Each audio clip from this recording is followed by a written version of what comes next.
আসসালামু আলাইকুম। সারা দেশে এক আবেগঘন পরিবেশ বিরাজ করছে, বিশেষ করে বাংলাদেশের সাংবাদিকদের মধ্যে। প্রথম আলো কলাম সহ স্পেশাল রিপোর্ট একটার পর একটা এ পর্যন্ত ৮-১০টা হয়ে গিয়েছে প্রায়। তারা নিউজ করছে একজনের জন্য খুব ভালোবাসা, কান্না। তিনি হচ্ছেন যশোর কারাগারে বন্দী নিষিদ্ধ সংগঠন ছাত্রলীগের সাবেক নেতা, বাগেরহাটের একটা উপজেলার ছাত্রলীগের সাবেক সভাপতি। তিনি খুব ছোটোখাটো পদ না। তো তিনার যে ঘটনাটা ঘটেছে, আপনারা আগে শুরুতেই একজন মানবিক মানুষ হিসাবে প্রথমে এই সাদ্দামের যেই ঘটনা আমরা দেখেছি, কারাগারের ভেতরে গিয়ে তারপরে তার ছোট শিশু সন্তান এবং তার স্ত্রী 22 বছরের অল্প বয়সেরই মেয়ে, তারা দুজনই আত্মহত্যা করেছেন।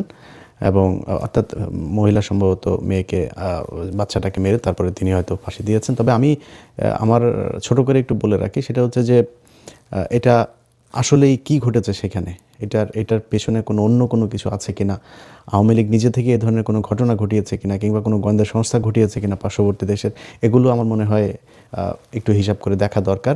আমি অ্যাপার্ট ফ্রম দিস আমি এই জায়গাটা আনতেই চাই না। এটা নিশ্চয়ই পুলিশ প্রশাসন তারা দেখবে। আমি ধরে নিচ্ছি যে এটা একটা আত্মহত্যা ছিল, এটা মনে রেখে আমি আমার আলোচনা করছি। তো এই ব্যক্তির স্ত্রী এবং সন্তান মারা গেল। এই যে বাবা হিসেবে এত ছোট একটা বাচ্চাকে মৃত অবস্থায় জেলখানায় দেখা, এটা খুবই মানবিক একটা ব্যাপার। এটার জন্য আমি তার পরিবারের, তার স্ত্রীর সন্তান তা তো নিশ্চয়ই সে নিষ্পাপ, এবং তার প্রতি আমার ভালোবাসা আমি জানিয়েই আমার বক্তব্য শুরু করছি।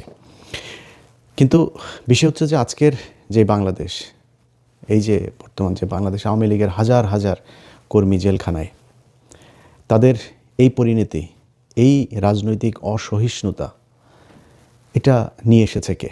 আজকে অনেকে মনে করবেন যে আওয়ামী লীগ যদি এটা করেছে তাই বলে কি এখন আওয়ামী লীগ চলে গিয়েছে, অন্য সরকারই সেটা করবে? মানে এই সরকার করছেটা কি? আমরা এটার আরও কঠোর অবস্থানে যাওয়ার পক্ষে। এই জন্যই আমার ব্যক্তিগতভাবে আমি সরকারের সাথে আমার এত সমস্যা, এগুলোর কারণে তারা বিচার করে নাই ঠিকমতো।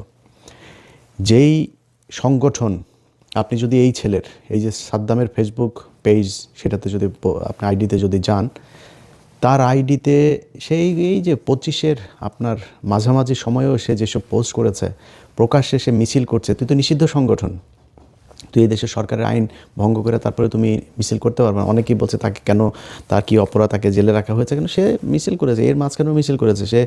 কদিন পর ওই যে তন্ময় হেলাল, তাদের সাথে, তন্ময় হেলালেরা কারা? এরা সন্ত্রাসী, এরা হত্যা মামলার আসামি, পলাতক। তাদের এগুলো নিয়ে তারপরে সে ফেসবুকে ওপেনে এগুলো করেছে। তো তাকে জামিন দেবে কিভাবে? আমি যদি মনে করি যে তার কোনো দোষ নাই, ধরে নিলাম, আমি যতটুকু তার এলাকাতে খোঁজ নিয়েছি, প্রচণ্ড উগ্র এবং মাদকাসক্ত এবং সন্ত্রাসী কার্যকলাপের সাথে এই সাদ্দাম জড়িত। অনেক মানুষ আছে এখনও নাকি তার কথা শুনে, তার কথা মনে করে আল্লাহর কাছে দোয়া করে যে আল্লাহ বাঁচাইছো এর হাত থেকে আমাদেরকে। এত ভয়ঙ্কর লেভেলের এই সন্ত্রাসী ছিল এই সাদ্দাম।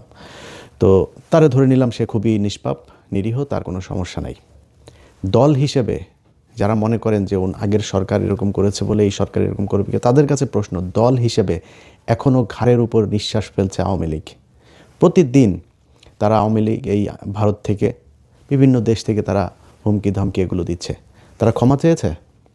এই যে 15 বছর যা করলো, এটার জন্য তো ক্ষমা চাওয়া উচিত ছিল। ক্ষমা চেয়েছে? ক্ষমা চায় নাই। তাহলে আপনি মাফ করবেন কাকে? যে ক্ষমা চায় নাই সে এখনও হুমকি দিচ্ছে। তারা এই সাদ্দামের ফেসবুক পোস্টগুলি দেখেন না, দেখা হবে এই সেই হাবি জাবি, বিশাল হুমকি। মানে বাংলাদেশে কোনো সরকার আছে এটা সে মনেই করে না, এরকম একটা ভাব নিয়ে সে এগুলো করতো। ওপেনে ঢাকা শহরে এসে সে মিছিল করে। তাদেরকে আপনি ক্ষমা করবেন কীভাবে?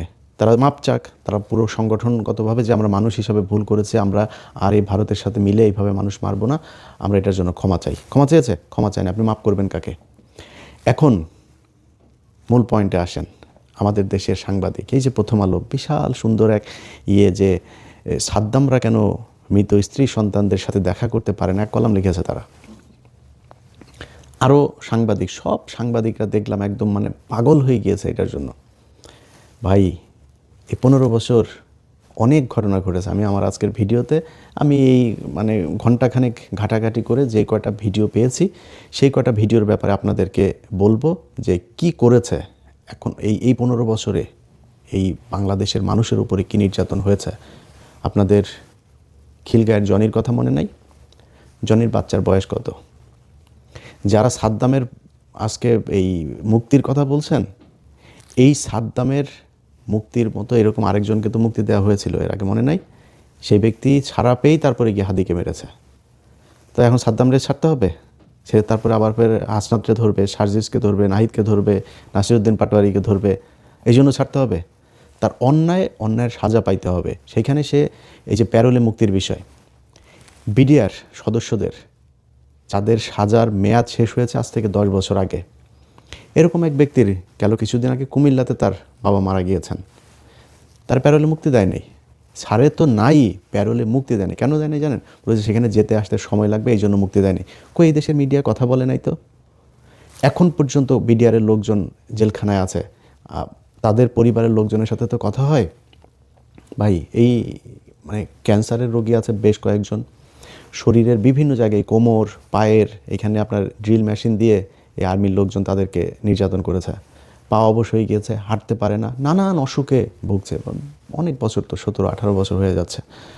মানুষগুলোরে প্যারোলে যাইতে দেয়নি। এরকম অনেকের স্ত্রী সন্তান বাবা মা মারা গিয়েছে, ম্যাক্সিমামকে প্যারোলে মুক্তি দেওয়া হয়নি। তারপরে প্যারোলে মুক্তি এটা একটা মানবিক ব্যাপার, এটা কেন হয় নাই কী হয় নাই প্রশাসনের দিক থেকে একটা বলছে, তাদের দিক থেকে আরেকটা বলছে, আমরা জানি না কি হয়েছে। প্যারোলে মুক্তি দিলে আপনি জেল গেটের ভেতরে নিয়ে যে তাকে দেখিয়েছে, এই মানবিকতা আপনি দেখিয়েছেন? আপনারা লাশ দেন নাই। এই পুরান ঢাকার ইব্রাহিম, আমাদের এই ক্রাইম এডিশনে নিউজ গিয়েছে, দেখেন ইব্রাহিমকে এই যে 7টা ছেলেকে গাজীপুরে মারল, একটা লাশ দেওয়া হয়নি। লাশ আনতে গিয়েছে, তাদের স্বরাষ্ট্রমন্ত্রী নিজে বলেছেন যে যারা লাশ নিয়ে বেশি করবে তাদের পারিবারিকভাবেও তাদের ব্যাপারে খোঁজ নেওয়া হবে এবং তাদের ব্যাপারে ব্যবস্থা নেওয়া হবে। চিন্তা করেছে আরেক ছেলে আছে, ইব্রাহিমের বাবা চিন্তা করেছে আরেক ছেলে আছে, যাক আর বাদ দিলাম। তো তারা করে নাই, তারা লাশও পায় নাই। এখন লাশ খুঁজছে, জুরাইনে খুঁজছে, গাজীপুরে খুঁজছে, ঢাকায় খুঁজছে, নানান জায়গায় যে তারা লাশ খুঁজছে। এটা সেই বাংলাদেশ। এই দেশে মনে নাই এই যে সালাউদ্দিন কাদের চৌধুরী মারা গিয়েছে, মারা যাওয়ার পরে কবরে হামলা করেন নাই? এটা সেই দেশ। এই দেশে এই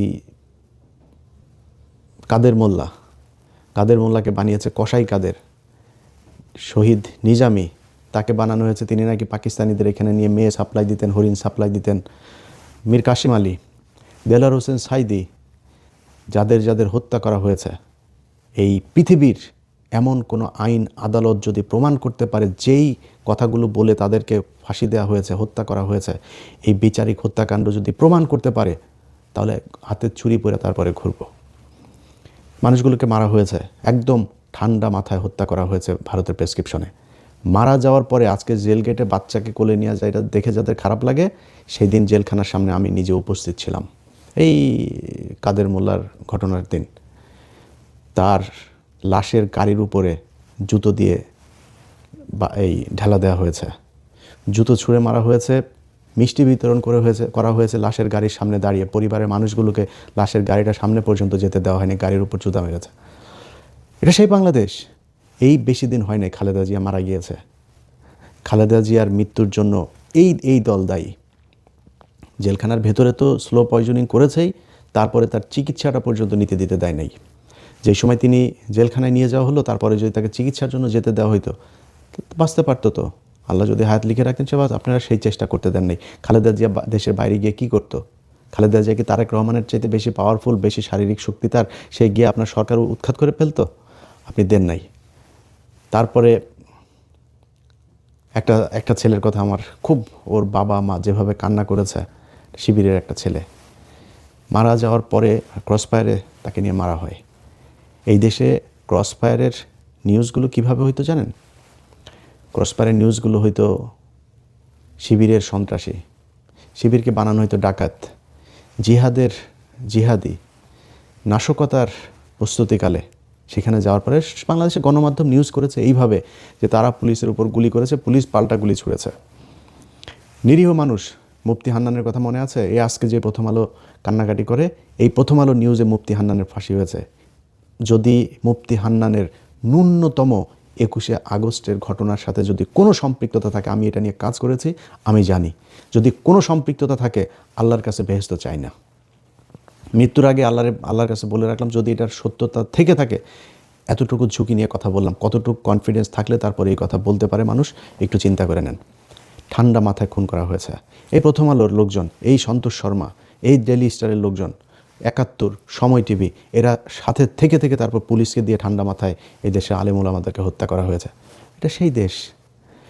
এই জুলাইয়ের ঘটনার সময়, জুলাইয়ের ছোট ছোট বাচ্চাগুলো, একটা বাচ্চা বাসার ভেতরে আপনারা হেলিকপ্টার থেকে গুলি করে মানুষ মেরেছেন, এটা তো সেই দেশ।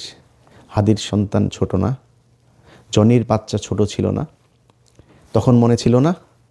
আজকে যেই পত্রিকা, যেই পত্রিকা এটা নিয়ে এত মানবিক নিউজ করছেন, এই পত্রিকার একটা নিউজ দেখতে চাই শিবিরের ছেলেপেলেদেরকে। এই যে শিবিরের সাবেক সভাপতি দেলোয়ার, শিবিরের সাবেক সভাপতি শফিকুল ইসলাম মাসুদের গর্ভবতী স্ত্রী, তাকে পর্যন্ত নির্যাতন করা হয়েছে। পায়ে ধরে, পুলিশের পায়ে ধরে পড়েছিল যে আমার সন্তানটা নষ্ট হয়ে যাবে, আমাকে মেরেন না। এইটা সেই দেশ। আপনি এই যে জেল গেটে যেতে দেখেছেন না? জেল গেটে তো গিয়েছে, জেল গেটে ওখানে কেউ জুতা মেরেছে? জেল গেটে কেউ ছাত্রলীগের বিরুদ্ধে মিছিল করেছে, মিষ্টি বিতরণ করেছে? আপনারা লাশের সামনে দাঁড়িয়ে থেকে তারপরে নৃত্য করেছেন। এটা সেই দেশ। সারা দেশের সব মিডিয়া, সরকার, প্রশাসন সবাই মিলে এটা করেছেন। সেই দেশের মানুষের আজকে এত মায়া, মমতা, এত আবেগ, এই আবেগ আমরা এত সহজে ভুলে যাব না। ইউটিউবে সার্চ দিয়েন, খুব বেশি দূরে সে শেখ মুজিবের মতো আমাদের ইতিহাস বই পড়ে পড়ে তারপর মানুষকে বুঝাইতে হবে না।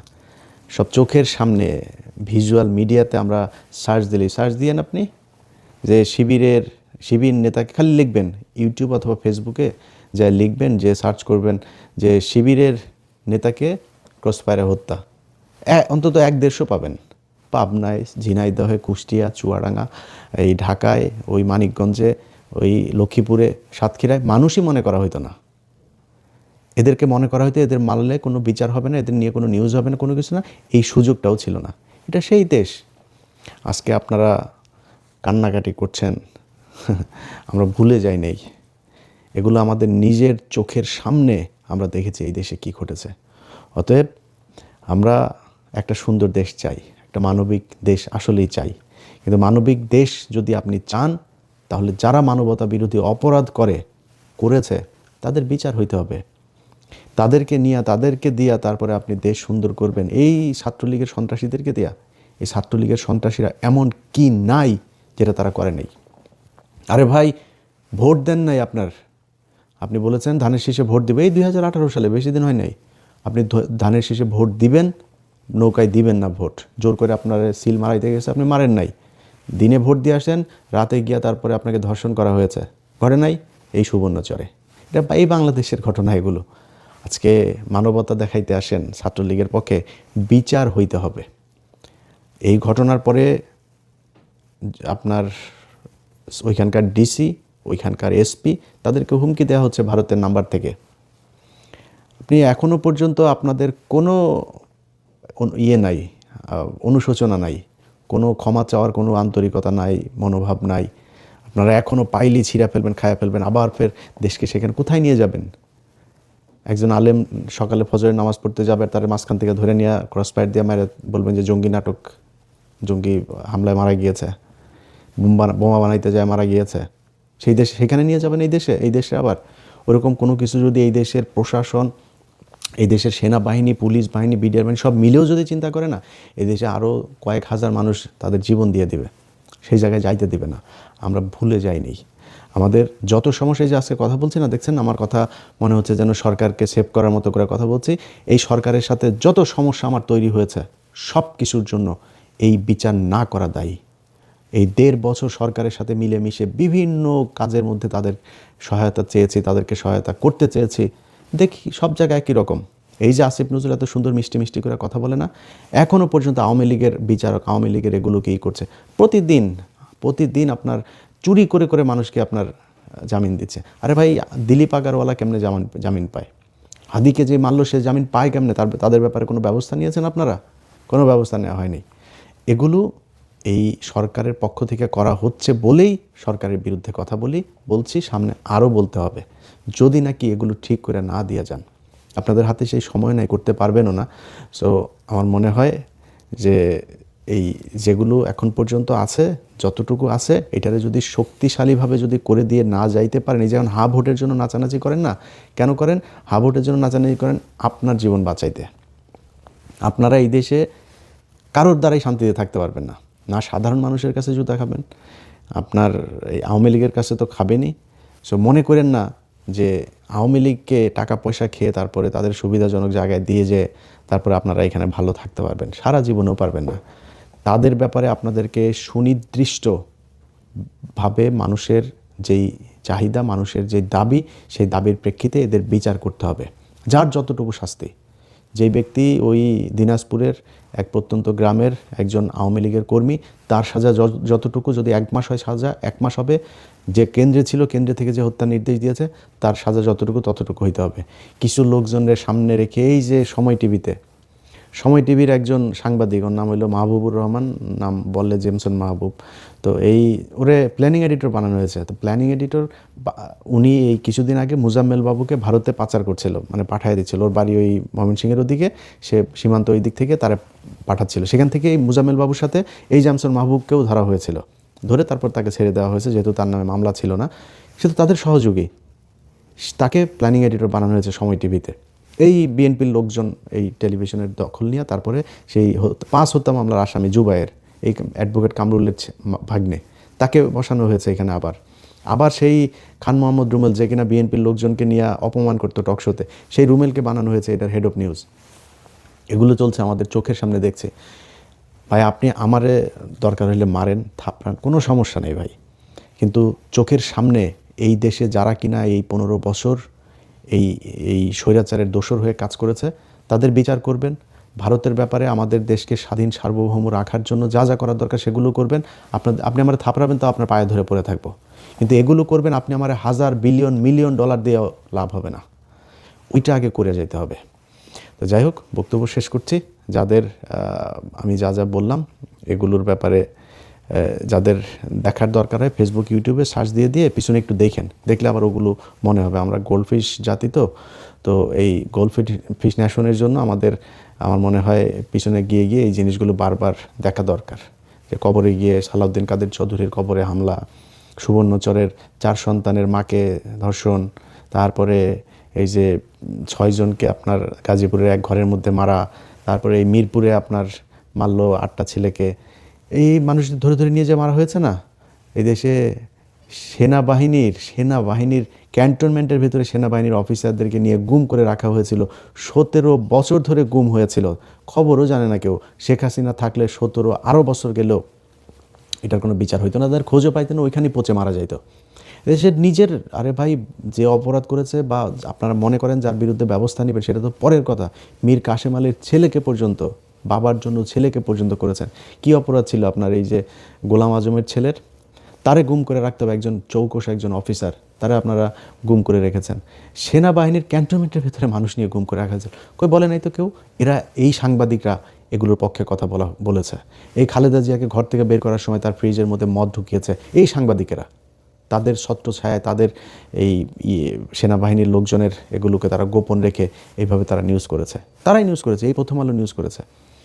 এত তাড়াতাড়ি আমরা ভুলে যাইনি এগুলি, আমাদেরকে এত মায়া কান্না দেখায় লাভ নাই। যে এই ছেলের এই যে সন্ত্রাসী আপনার নিষিদ্ধ ছাত্রলীগের সাদ্দাম, তার মাসুম বাচ্চা, তার স্ত্রী, তাদের প্রতি সহানুভূতি থাকলো। এরকম পাপ যেন এই দেশের আর কোনো রাজনীতিবিদ না করে, এই প্রত্যাশা রেখে শেষ করছে। আল্লাহ হাফেজ।